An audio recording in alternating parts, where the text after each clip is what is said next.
welcome to Mock the Week. I'm Dara Breen. Joined this week are Ed Gamble, Maisie Adam and Michael Odewale, Rhys James, Hugh Dennis and Angela Barnes.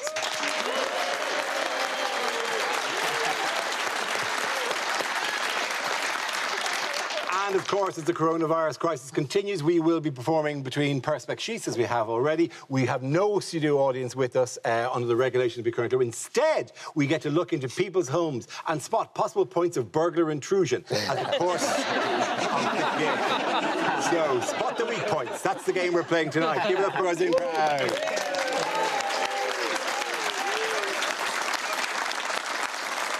We start tonight with a round called If This Is the Answer, What Is the Question? On the board are 6 categories. Michael, which category would you like? Can we have home news, please? You can, of course. Your topic is home news. The answer is 5. What is the question? Is it the amount of votes Trump thinks Biden actually got? Is it how many times an hour do you hear the phrase, do you know, I think I had it in January? Is it how many times yesterday did Priti Patel flush a colleague's head down the lavatory? Is it what is the percentage success rate of the Oxford Brooks vaccine? Is it what channel's election coverage is just a bloke watching BBC News going, have you seen this? Is it how many black people in a Sainsbury's ad before people start complaining? Is it how many metres is the required social distancing in Melania Trump's bedroom? Is it during lockdown, what time do I call whole bottle of scotch o'clock? Is it halfway through this second lockdown, how many plaits can I now get in my pubes? Gotta have a hobby. Is it what age did Dara start losing his hair? Oh, this early! Actually, it was 20. Is it what's my average daily step count for 2020? Is it how many minutes into the new series of The Crown was it before I was Googling Princess Diana conspiracy theory? Is it, taking into account the rule of 6, how many spaces are left at Priti Patel's office Christmas party? Is it how many people have actually been contacted by Track and Trace? It's how many people on this Zoom are wearing trousers? Please, let Ian have the correct answer, please. How many days are we going to have to be with our families at Christmas? That's essentially correct. Thank you very much. You're absolutely right. Yes, the question I was looking for was, how many days is the government considering relaxing COVID rules over Christmas? This is news that government ministers are in talks about easing COVID-19 restrictions for 5 days over the festive period, which could involve allowing up to 3 households to mix. However, health officials have warned that each day of freedom could cost 5 days of tighter restrictions either side of Christmas. So, this seems as if it's going to happen. Will it make a change to your Christmas plans? I'm worried that if they're opening bars, that there's going to be Christmas parties, and Christmas parties are a super spreader event. I've worked in some rough offices. I worked in an office once, it was so rough, in the Secret Santa, I got a morning after pill. You know, if we're all travelling, that means the death rate's going to go up. And that's changed the way I'm looking at buying presents. You know, I was going to buy my granddad a phone on a 12-month contract, but now I'm thinking pay-as-you-go is probably the best way to go about it.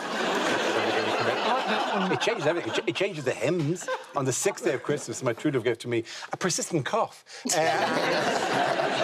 No one asked for 5 days either. I don't know where they've got 5 days from. Everyone's going, we want Christmas Day with our families, and the government have called their bluff and gone, all right, 5 days. We're going, OK, 2.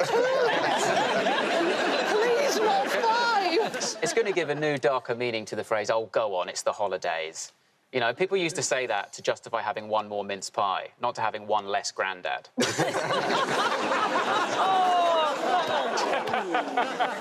I'd be perfectly happy to spend Christmas here with all of you. Yeah, but there's more than 3. We couldn't do that. It's a nice gesture. Oh, my gosh, there's 7 of us. There's 7 of us. So who would leave? Thing. I don't mind bowing First out. one in, first one out. Well, you're already making plans to get out of here. I'm sorry. No, I just like, yeah.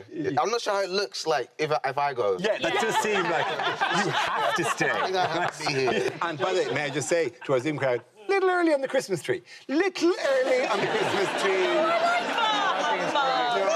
No, it's November. It's 2020, Dara. However, what was the good news from Oxford this week?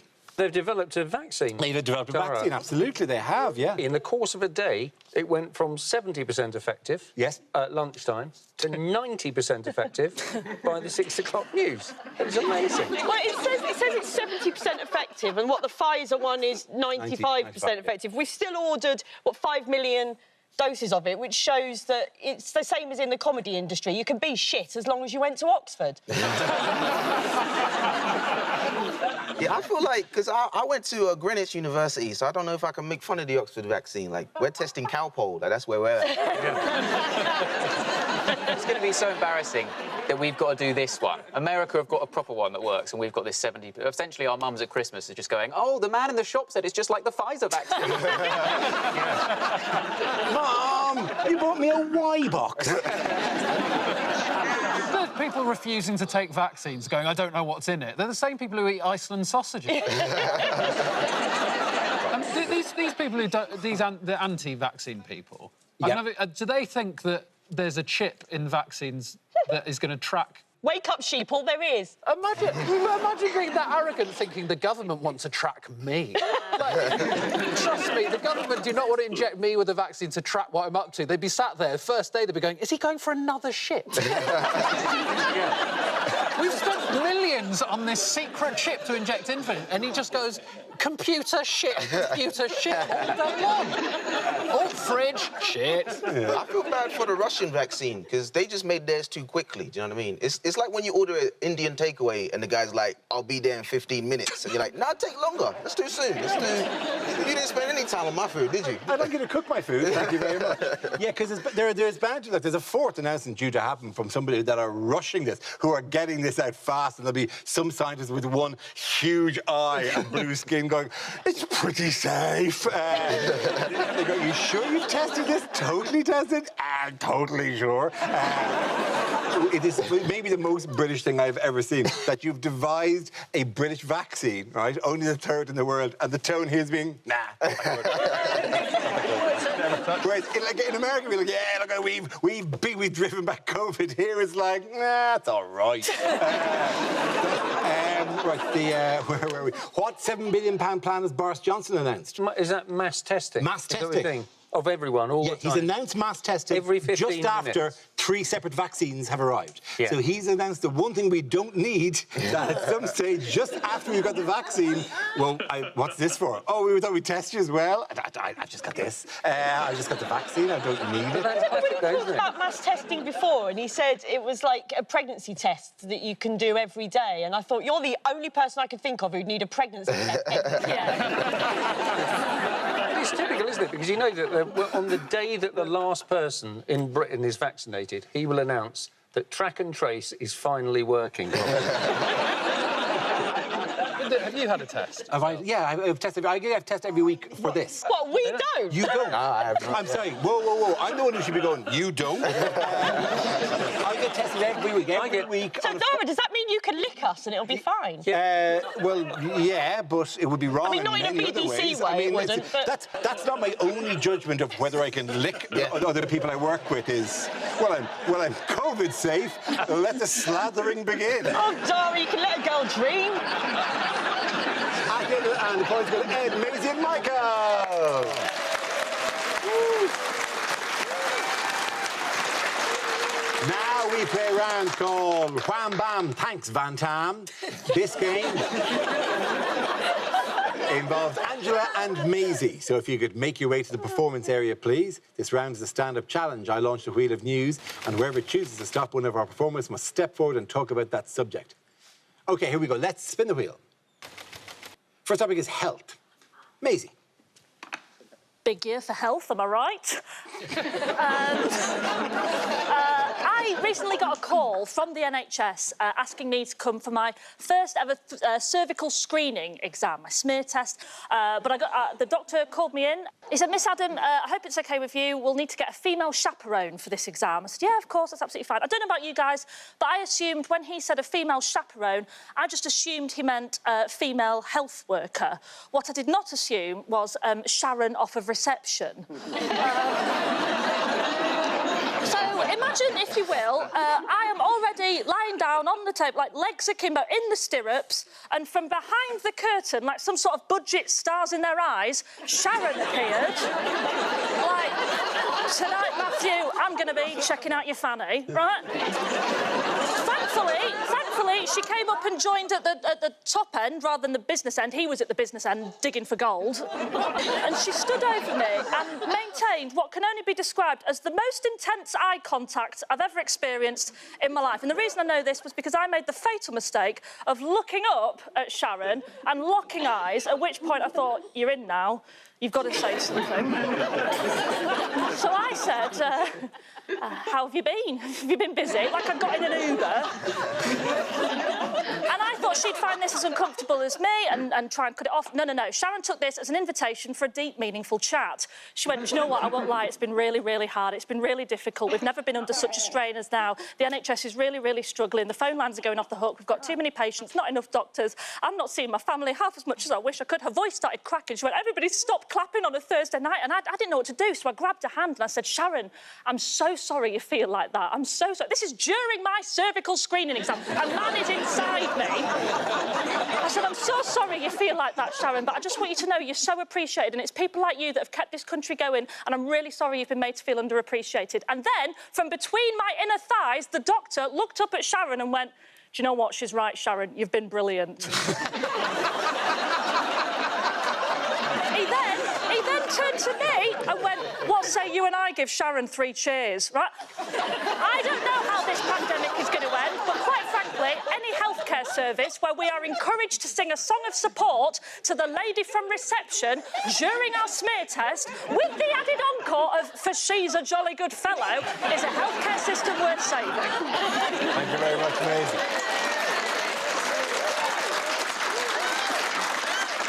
OK, that leaves us with Angela. Let's see what your topic is. Let's spin the wheel. And the topic is exercise. I do exercise, surprisingly. I do. I recently did the Couch to 5K app. I don't know if you've seen it. It's absolutely brilliant because it starts you off really slowly. So you sort of run for 30 seconds, then you can take a break, which I took to mean I could have a Kit Kat. So... And it's great as well because you can download a celebrity voice to be your sort of guide, your coach. And I downloaded Sarah Millican because she's a mate of mine, and I thought that would be nice, but I had to change it because I kept calling her an arsehole. I changed it to Lawrence Fox. That solved that problem. You run a lot quicker when you think that prick's behind you, let me tell you. My boyfriend, he's a proper runner. Like, he does these ultra marathons. He did one recently that was 100 miles. Like, 100 miles, that's like a fifth of a Proclaimer, right? Well, I did do it. I finished the Couch to 5K, and last year I did my first ever 5K race, which is brilliant. They gave me a medal, and doesn't it feel brilliant as an adult to get a medal? Doesn't it? You get them all the time when you're a kid. They'll give you a medal for tying your shoelaces, won't they? Do you remember when you were in the Brownies and the Scouts? They used to give you all those badges, keep you incentivized. Why does that have to stop? You know, I'd definitely do my tax return on time if I got a badge. Why can't we get badges for adult things? Not adult things. That's... Here's your blowjob badge. I mean, I'd definitely get it, but where would I sew it on? Did you know, in the Brownies now, they are thinking of introducing a self-esteem badge? Yeah, how shit are you going to feel if you don't get it? Thank you very much, Angela. Points for everyone. Come on back.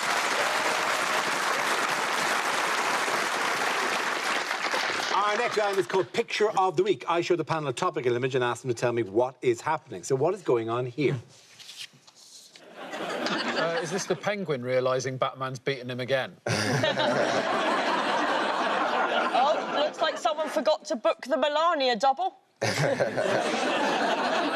Is it Donald Trump going, come on, you can see what I mean? It was fraud and you're invisible and you voted. Is it when you're feeling woozy when the bleach in the veins start to hit? Has he misinterpreted the phrase sitting president and things? If I just never stand up... Has he finally realised that he does actually have quite small hands? Is this just Donald Trump shaking hands with his most recent sexual partner? It's just behind that red wall, you can hear his aides going, what do we do? Do we wake him up again and tell him he's lost Georgia for the 3rd time? Is he looking down at his spot in hell when he dies? As one of his team just said, don't worry, Donald, we can have our own inauguration right here in the garden. Has his mum forgotten to pick him up from the G20? Someone is about to go, President number 46, please. Do they know what the correct answer is? I think that's Donald Trump. Thank you very much.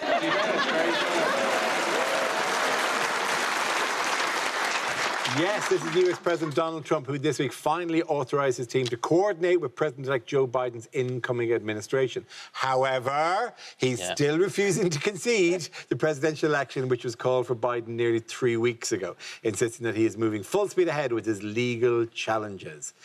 So how have they been blocking Biden's transition team?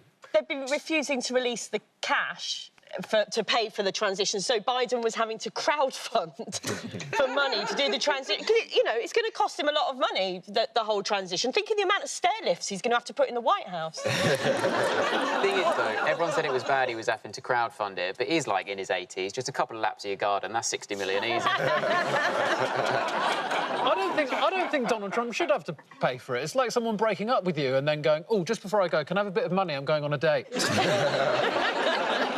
It's just mad it's gone on this long. Like, when I was last on this show, it was election night, and we were all going, oh, I wonder what time we'll know what the result is for definite and what time we'll see the concession speech, whoever that might be. That was 3 weeks ago. And there I was going, Boris delayed his briefing and it ran into Strictly, and that is not on. That's mad! 3 weeks they've been waiting. In the style of people who, you know, don't want to leave a house, have to be brought out, taken out of the house, like whatever. Trump is in the White House at the moment, sewing himself into the curtain. So that's, for years people go, can you smell Trump? It feels like Trump's still here, and he's in the pelmet. I heard Trump is going to skip the inauguration, which a sitting president hasn't done since 1869. Yeah. And Biden should know because he was there.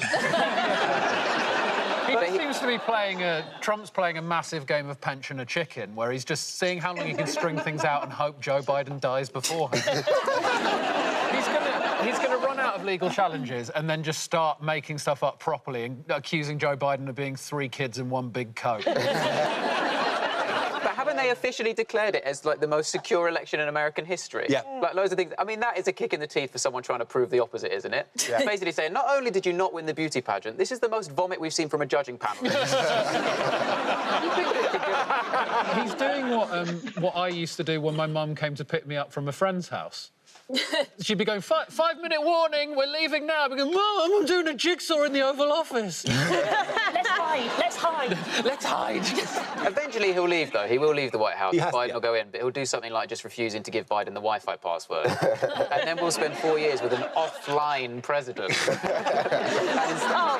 We've had all these years of Trump doing these mad tweets, and with Biden we'll just get a newsletter at Christmas. Because it is. I mean, like, I don't know if you've ever moved, if you buy a house and it's a bit tense in the process, and you go in the first day and you turn on the light switch and then go, oh, you've taken the bulb. What kind of assholes take the bulb from the house? Did you just turn to us and say, I don't know if you've ever moved? Have you ever bought a house when you've moved? I have and moved. they have, yeah. No, it was worse. He looked at the young people and went, I don't know if you've bought houses. Sometimes. And we all collectively went, It's all right, no. darling. They take all the bulbs, they take the curtains, they take the bulbs, they take everything out. Yeah, sorry. Oh, I'm sorry if I've alienated you by pointing out. Yeah. No, I was trying to get a riff going. I've bought a house. Sorry, Maisie. Yeah. Hold on, what? Have you bought a house? Michael, have you bought a house? I haven't even bought a light bulb.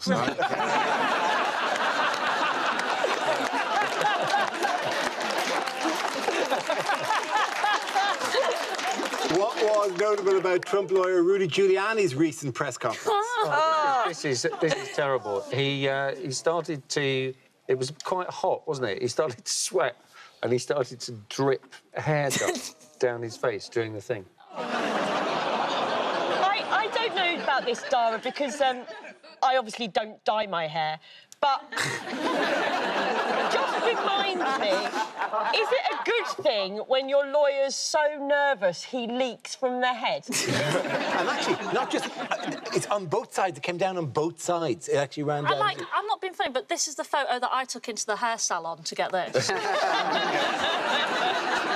Imagine finding Rudy Giuliani in 2019 and telling him what his future held. Going, look, you're going to have quite the 2020. First off, you're going to be caught with your hand on your dick in the Borat sequel. Oh, God, yeah. And then you're going to accidentally hold a press conference at a landscape company. And I'm not finished here, Rudy. Then you are going to melt. It's amazing, though, what a team him and Trump make. So he can't go out when it's humid and Trump can't go out in a high wind. Normally, Giuliani sees anything black running away from him as a good thing. This was a surprise for him. The thing is, Rudy Giuliani is such a liar. He's about to tell Emily Maitlis he's got a condition that means he can't sweat. Hey, look, earlier on, I mentioned about how we're checking out your houses for burglary. Obviously, we wouldn't do that. We wouldn't dream of, stepping into your homes, because I'm sure you're very nice people and you're probably, tooled up for such a thing, aren't you? You probably got, Hang on, oh, what the hell? Someone's got a fire extinguisher. Scimitar? OK, the cuddly toy isn't going to work. Just so you know that, the cuddly toy is the least effective thing. The guy with the gun, he's brandishing it. The woman next to him is wearing shades, and I'm just concerned that she's blind and doesn't know he's got a gun.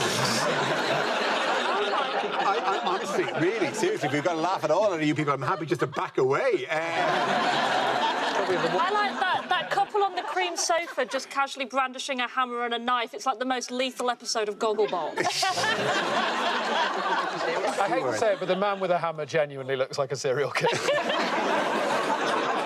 But he clearly couldn't choose a knife, so she's just brought the whole knife selection. Maybe she's going to throw them, and then it'll go dong, dong, dong, dong, dong, like... Sorry, is somebody holding up a copy of The Watchtower? Who are they coming up against? Jeremy Corbyn? At the end of that round, I give the point to Angela, Hugh and Reid.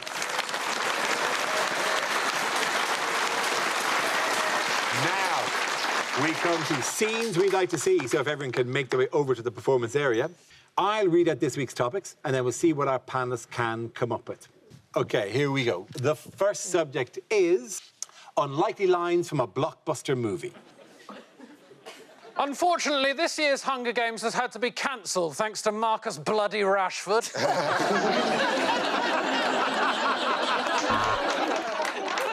You talking to me? You talking to me? As I say, Mrs. Patel, sometimes it's just your tone. I'm sorry, Mr. Batman. The mask has to cover your mouth.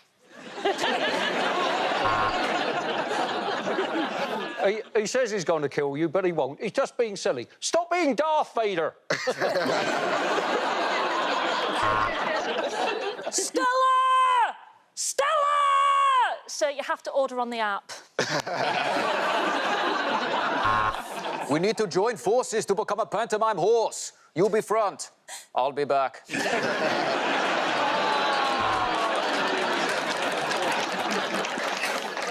Vodka martini, shaken, not stirred. Oh, go on, and a bag of Frazzles. Everything I touch just turns to ice. I can't give hand jobs away. Give me one good reason why I shouldn't kill you. It's illegal. Well, game, set, and match. I can't apologise enough. Wax on, wax off, wax on, wax off. God, this is a good episode of Naked Attraction.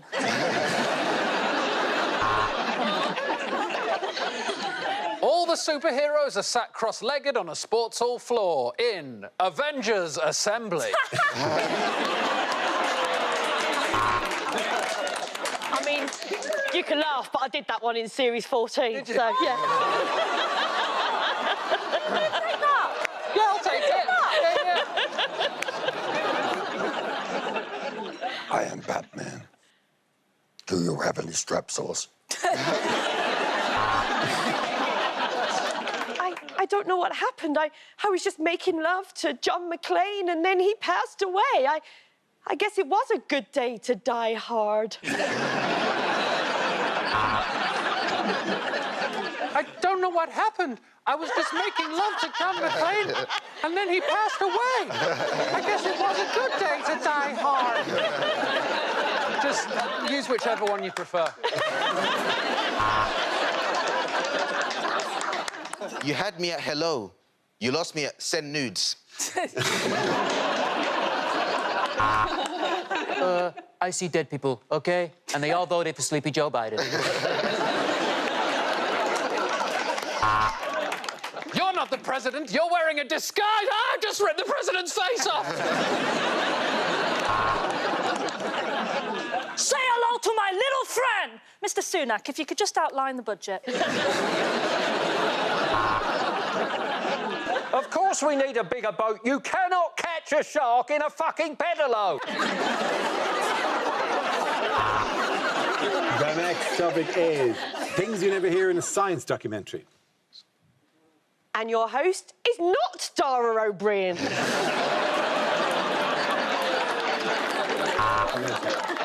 The UK consumes more coke than any other country in Europe. So why can't I find my dealer anywhere?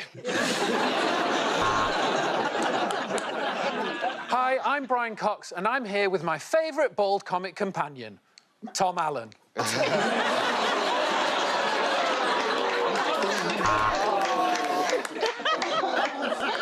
The human body is 80% water. What would it feel like if it wasn't? Well, much better. I've needed that piss since breakfast. There's two main rules when it comes to magnetism: attraction and repulsion. Sorry, not magnetism, Tinder. And this right here is the exact spot where man crawled out of the sea and attempted to walk. Welcome to Ibiza Uncovered. So I dedicated my entire life to becoming a rocket scientist, only to discover years later that it didn't impress Shania Twain at all.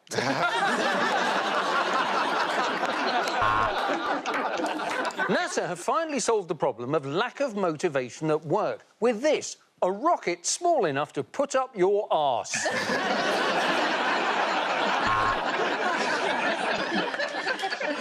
The planet used to be one large landmass called Pangaea before its inhabitants voted for Pangexit.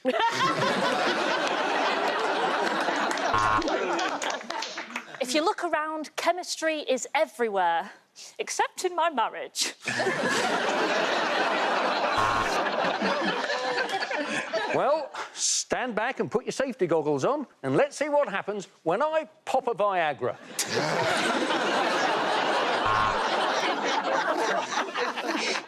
We finally discovered what dolphins are actually saying to each other, and it turns out they're quite racist. Welcome to the documentary you switched to when your mum walked in on you watching porn.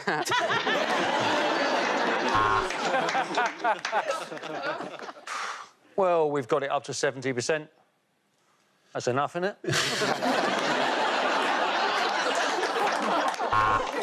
Some say science and religion can't mix. But if not for DNA, we wouldn't have caught these priests.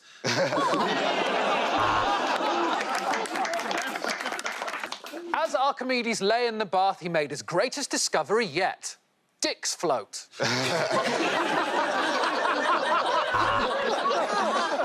And that was Buzz Aldrin there, talking about, believe it or not, the fucking moon again. Jesus Christ, mate, change it up. At the end of that round, the points go to Ed, Maisie and Mike. Marco.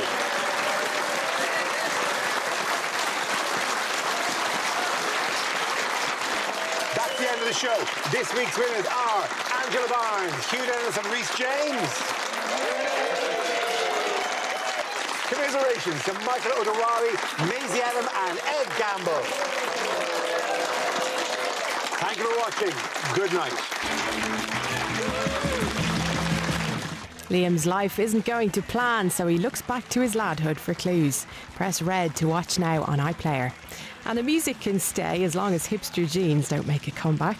Fern Cotton brings you the sounds of the 90s on BBC Sounds. Next here on 2, the Mini Mash Report.